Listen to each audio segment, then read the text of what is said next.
So you did get a fine when you came back, and it works out £60 per child per parent. So it was your older two, so it was £240 fine. A lot of people would have just said, just pay the fine. Because it's easier than going through what you've gone through, which actually has ended up costing you a lot more money, emotionally as well, the toll it's put on you. You wanted to pay the fine straight away. I did. I was a bit more frightened of what could happen, definitely. I would have liked... Well, I didn't want to pay the fine because I still didn't think I did anything wrong. But for ease. Yeah, for ease, definitely. So you're more stubborn, then? Tom's he's really stubborn. So you dug your heels in and said, I'm not paying it? Yeah. Yes.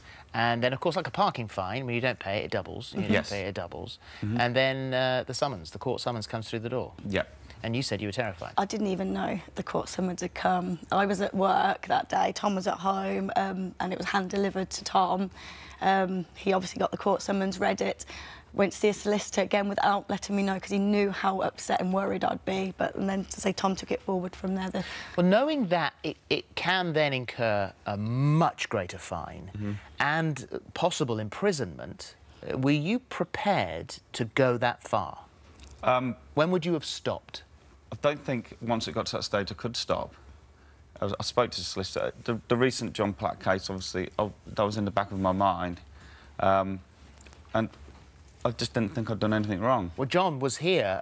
He took his landmark case all the way to the High Court. It ruled he didn't have to pay the £120 fine to the Isle of Wight Council after taking his children to Florida. But backed by the Department of Education, they've appealed the decision and requested the Supreme Court hear that case. So that's got bigger and bigger and bigger.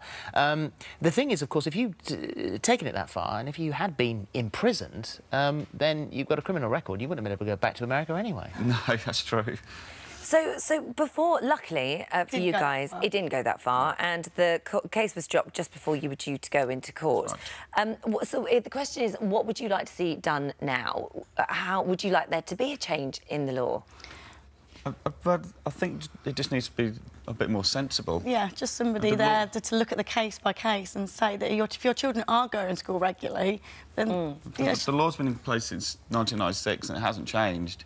It's only since 2013 that someone somewhere has decided to start issuing putting the fines out. And the fines, as councils have reportedly, in the last year alone, made £4 million fining families. And you actually are beginning to question the motive of these councils because they're making good money out of it. Where's this money going to? It doesn't go back to the schools.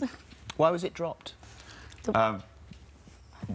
don't know. They just said because our children did go to school regularly, there was no evidence that they hadn't been missing school enough. Our solicitor went to see their prosecution, came out for the courtroom and said, go home, it's not going through.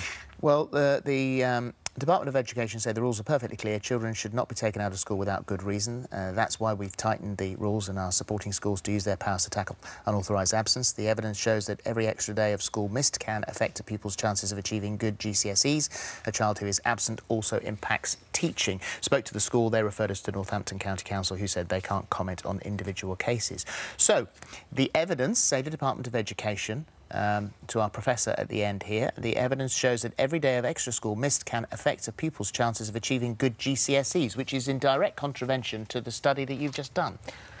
Well, it's a little more complicated than that, but yes, the statement made by the Department for Education is that those students who take more time off school tend to do worse in their Key Stage 2 exams. And if you look at all the children, on average, that is true. You know, those children who take more time off do worse. But what's interesting, and it's not just my study, I mean, various other people have spotted this as well, and the Department for Education say the same thing.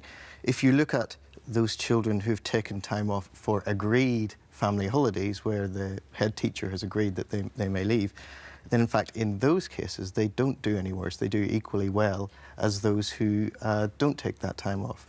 And so it seems to me that whilst there may be good reasons for the policy, the government policy, it seems that the evidence itself is not sufficient to be the basis of that policy. Did you also look at the impact it may have on a class? Say if you've got a child that's been out of a class for 2 weeks, the catch-up that the teacher may have to then divert their attention to that child, that might impact on the children that are there that are having to re-go over stuff?